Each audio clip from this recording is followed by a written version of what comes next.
Ćao! Danas idemo na jedno posebno putovanje kroz Srem i tradiciju. Pripremamo podvarak, koji je poznat još i kao svadbarski kupus.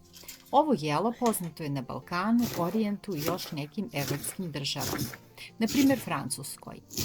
Podvarak koji ja spremam nije teško napraviti. Za njega su vam potrebni oko 2 kg kiselog kupusa, oko 450 g suvih svinjskih rebara, oko 450 g sveže junetinje sa kostima, list lovora i malo suvog peršuna. Znači ne koristim ulje, ne koristim ni so, zato što su mi rebra dovoljno slana,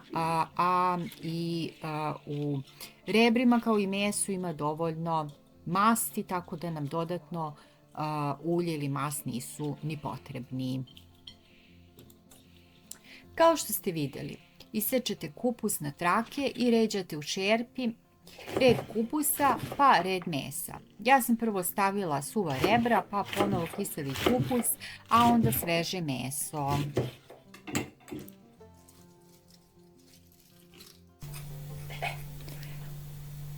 Kuvamo na tihoj vatri podvarak oko sat i po ili 2 i to je vreme koje je potrebno da bi se kupus spremio. Mislim da je ovo jedno od onih jela koje nas podsjećaju na detinjstvo i koji vole svi da jedu i da ga spremaju, i muškarci i žene. To je ujedno bio i razlog zašto sam ovaj video kao jedan od prvih podelila na svom kanalu u delu recepata. Inače, podvarak ima svoje korene u običajima srpskog naroda. Često se servira na svečanostima poput svadbi i slava, pa otuda i naziv svadbarski kupus. Ne znam da li ste znali, ali kiseli kupus koji je osnova ovog jela donet je na Balkan tokom trgovinskih veza sa centralnom Evropom, a kombinacija mesa i kupusa je savršen izbor za dugu zimu. Hranljiva je, bogata i puna ukusa.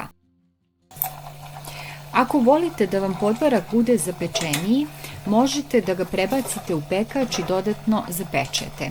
Međutim, to nije nužno. Neko, kao ja, više voli kada je on sočan. Ukoliko vam se svideo ovaj recept, pogledajte i moj recept u kome pravim sarmu, a koji ću ostaviti u opisu ovog videa.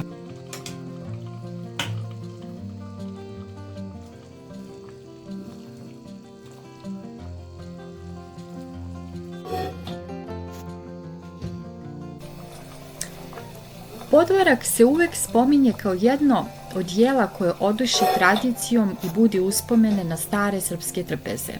U principu, kada pomislimo na podvarak, pomislimo na jednostavnost i bogatstvo ukusa koje ovo jelo nosi.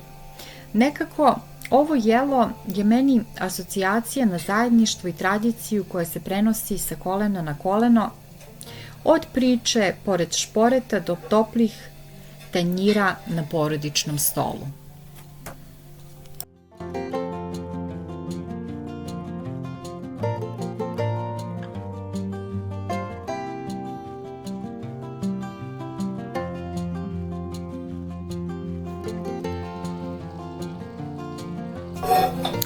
Evo ga, naš podvarak je gotov. Zlatno smeđi slojevi kupusa i sočni komadi mesa pozivaju vas da ga odmah probate.